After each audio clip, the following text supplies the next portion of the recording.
नमस्कार बंधुरा आज आमी आपनादेर कोनो रान्नार भिडियो निये आसिनी।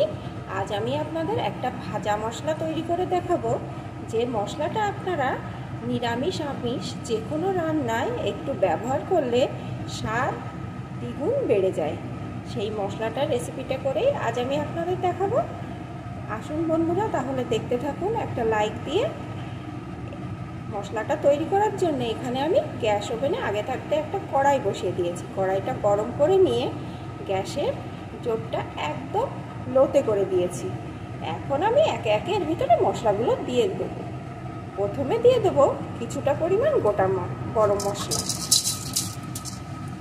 गोटा गरम मशलाटा एकटु देरी हय भाजते, ताई आगेई एई मशलाटा दिए दिलाम। एखन अल्प आछे एई गोटा गरम मशलाटाके 2 मिनिट नेड़े नेब।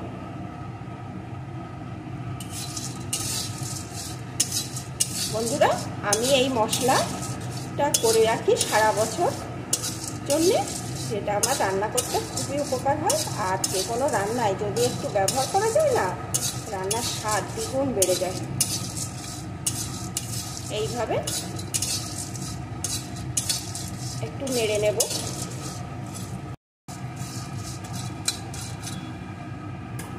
এখন দিয়ে দেব কিছুটা পরিমাণ শুকনো লঙ্কা।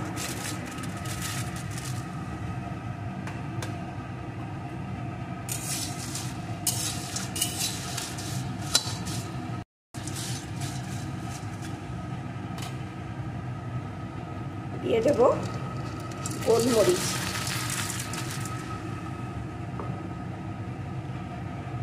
পরিমাণগুলো আপনারা আপনাদের মতন দেবেন, যার যেমন পরিমাণ মশলার প্রয়োজন সে তেমন পরিমাণ দিয়ে নেবেন। এবার এগুলোকে আরো 2 মিনিট নাড়িয়ে নেব।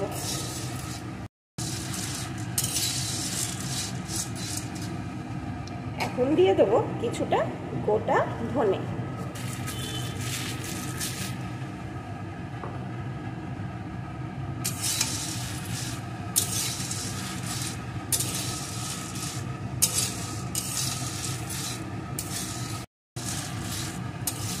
আরো 2 মিনিট অল্প আছে নাড়িয়ে নিয়েছি। এখন দিয়ে দেব কিছুটা পরিমাণ তেজপাতা।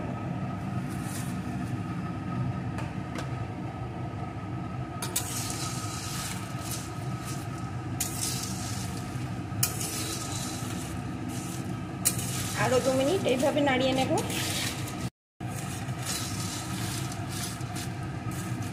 সব শেষে দিয়ে দেব গোটা জিরে। অন্যান্য মশলা যে পরিমাণ ব্যবহার করেছি তার থেকে কিন্তু জিরের পরিমাণটা একটু বেশি দিতে হবে, তাহলে মশলাটা সুন্দর আসবে। এখন সমস্ত কিছুকে অল্প আঁচে 5 মিনিট নাড়িয়ে নেব। এটা কিন্তু বন্ধুরা একদম অল্প আঁচে করতে হবে, কারণ আর যদি বাড়িয়ে ভাজি তাহলে মশলাগুলো পুড়ে যাবে আর এর পোড়া গন্ধটাই চলে আসবে। তাই অল্প আঁচে এইভাবে আস্তে আস্তে নেড়ে নেড়ে মশলাটাকে সম্পূর্ণ ভেজে নিতে হবে। এখন এইভাবে আস্তে আস্তে করে 5 মিনিট ভেজে নেব। অল্প আছে 5 মিনিট ধরে আমি এইভাবে নাড়িয়ে নাড়িয়ে ভেজে নিয়েছি। দেখুন বন্ধুরা, কোনো মশলা কিন্তু কালার কোনো রকম চেঞ্জ হয়নি। এদিকে কিন্তু মশলাগুলো আমার সুন্দর ভাজাও হয়ে গেছে। এখন গ্যাসটা অফ করে এটাকে একটু ঠান্ডা করে নেব। এত গরম তো মিক্সিতে দিয়ে পেস্ট করা যাবে না, তাই একটু ঠান্ডা করে নিয়ে তারপরে পেস্ট করে নেব।